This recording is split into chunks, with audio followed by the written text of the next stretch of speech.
Alright guys, the season is approaching fast, and although we did good last year, we still have plenty of improvements to make. We are one of the richest teams in baseball, and yet all these other teams are easily competing with us. What are we doing wrong? I don't think we're necessarily doing anything wrong. There must be more to this organization than just finding the best players. I agree. Take Billy Beane, for example. He has taken Oakland A, which is one of the poorest teams in the league, and made them more successful than anyone imagined. I just don't know what he's doing. Well, we could do a SWOT analysis on the Oakland A's and see how Billy Beane has changed them into the good team they are today. That's a good idea. We had a few interns at the front office do some field research last season, and they did a lot of work with the Oakland A's. We could take a look at some of their findings to see how Billy Beane has made the organization improve so much.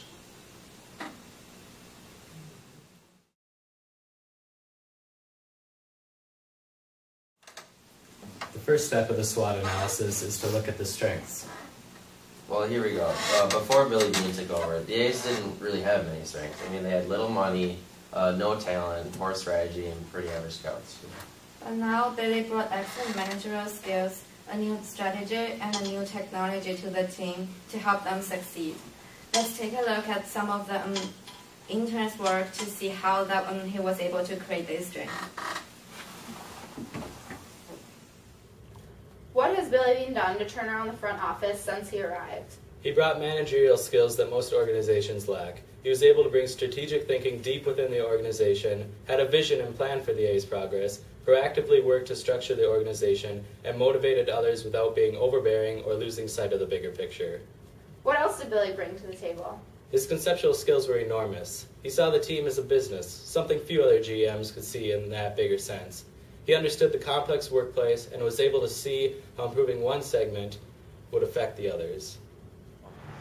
So we've talked to Paul about Billy's managerial and conceptual skills. What about Billy allowed him to impact you as a player? Well, he's been here before. He's played the game, he's got the technical skills of baseball to know what he needs out of each position. That combined with his human skills allows him to communicate, persuade, manage conflict, motivate, and lead his team to success. Even though he's never in the dugout, we feel his presence, which is a lot more than I can say about my last year.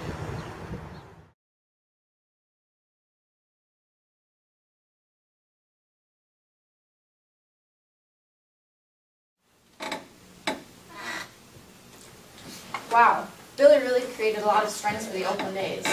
I know they had a few weaknesses, including their lack of money, cohesion of scouts, and their value of players. Some of these weaknesses remind me of our team. Yeah, even though we're not lacking in money, I think we definitely have problems with our scouts, thinking as a group, and certainly in how we evaluate our players. Let's take a look at how the A's were able to overcome these weaknesses.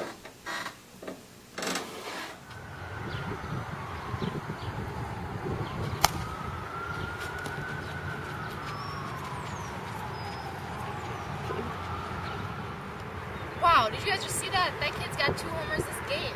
He's got a great swing. I totally agree. He'll make it to the big leagues for sure. He's got the body of a Greek god. He can't fail. You guys have got it all wrong. He may hit for power, but he's only seen 3.5 pitches per plate appearance. He'll never wear an opposing pitcher down like that. He's got too many strikeouts, too few walks. He doesn't have the patience for the big leagues. But people pay to see big-name players hit big home runs in big games. Give the fans what they want to see, Billy. That's how we've been doing it for years. People pay to see their teams win.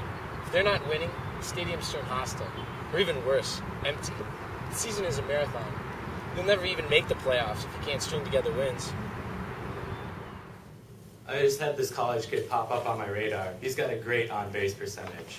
Yeah, he's got the skills to transfer to the big leagues. Getting on base, wearing out pitchers. And he's nearly impossible to strike out. That's what scores runs. Runs win games. I can't believe no one else looks at these numbers like we do. That's what drives our success. Yeah, evaluating players or spending years in bleachers just doesn't cut it anymore. Gotta have technology. Not just the calculations for finding the right guys, but the skills. So look for the right answers in those numbers.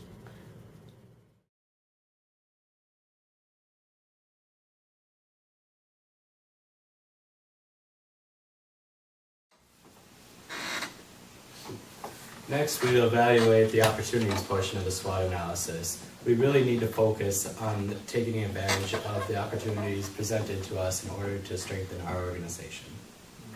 Well, every team has opportunities that will allow them to maximize their potential.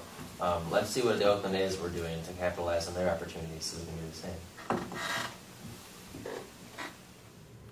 same. Well, guys, I've put myself in the middle of another deal. We need cash. Who can we trade to get some money? How about we talk to those Yankees? They've always got money, and I know they've got an aging superstar they're looking to get themselves rid of. He's no longer hitting for power, and he has the eye at the plate we value. We could get him pretty cheap. We can't afford his contract. He's making twice what we can pay him. Exactly. We'll wait until summer. His stock will drop, and we'll just have the Yankees pay the other half of his salary. We did it with David Justice. In the meantime, get on the phone with the Mets. They're practically our bank. What gives the A's a competitive advantage? We've been successful in lowering our costs by obtaining players who other organizations overlook and giving them a chance to shine in a system that focuses on their strengths. We've got such a diverse group of guys, but we can't afford the cookie-cutter mold of a superstar. We need people who meet our value system and have unique, often odd abilities that keep them off the other team's players' charts.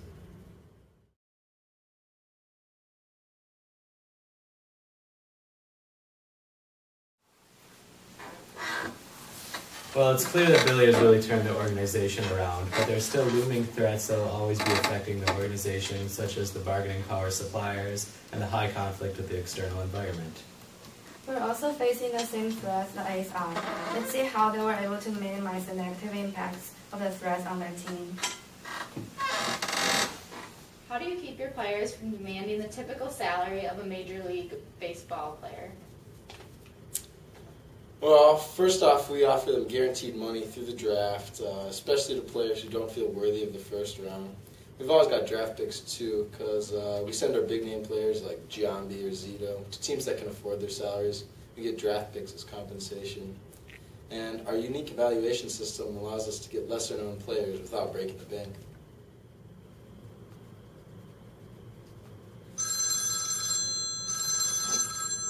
Great. Billy Bean is calling me again. I've been ignoring his calls all day. Every time I answer, he's got some crazy deal for me, but within a year I regret it as I'm sitting at home watching the A's in the playoffs. Yeah, let's keep the A's off our minor league system. Billy always makes it sound like we're getting the deal of the century when he's really got ulterior motives. Speaking of, I just got off the phone with the Pirates, and that surefire deal we had, Billy talked him out of it. He said to demand more. A brokerage fee, he says. I can't believe it.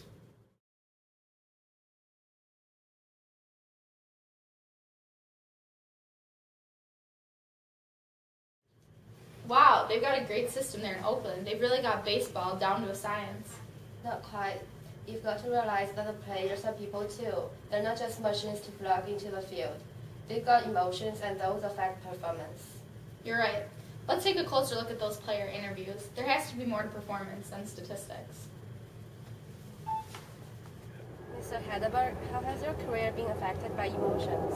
Well, coming to Oakland, I didn't expect to switch positions. I thought Billy was throwing me under the bus, putting me at first base, but he had a method to his madness. How do you get the most out of you? Wash, the fielding coach, actually worked with me day in and day out until I had a false sense of confidence that I could be a major league first baseman. Then before I knew it, the confidence became real and I was playing with the best of them. If it weren't for that sport, I'd be struggling still and wouldn't fit into the A's at all. Chad Bradford, you don't fit the mold of a major league pitcher. You've got an odd release, but that didn't stop the A's from picking you up. What was your journey like getting them to the majors? I always knew I'd be playing baseball for a living. People doubted me. I couldn't throw as hard as the other pitchers, but I was deceptive. Each time I was thrust into a new and more challenging environment, I adapted. I just kept dropping my release. Hitters were uncomfortable facing me. Since I was different, I used it all to my advantage. Wow, I never thought of it like that. You can really see how the science they use is messier than it looks. There's more at work here than just algorithms and statistics. Yeah, every person is an individual. The sample size for these player experiments are always just one. I think that applies to all business. The human element makes all the difference.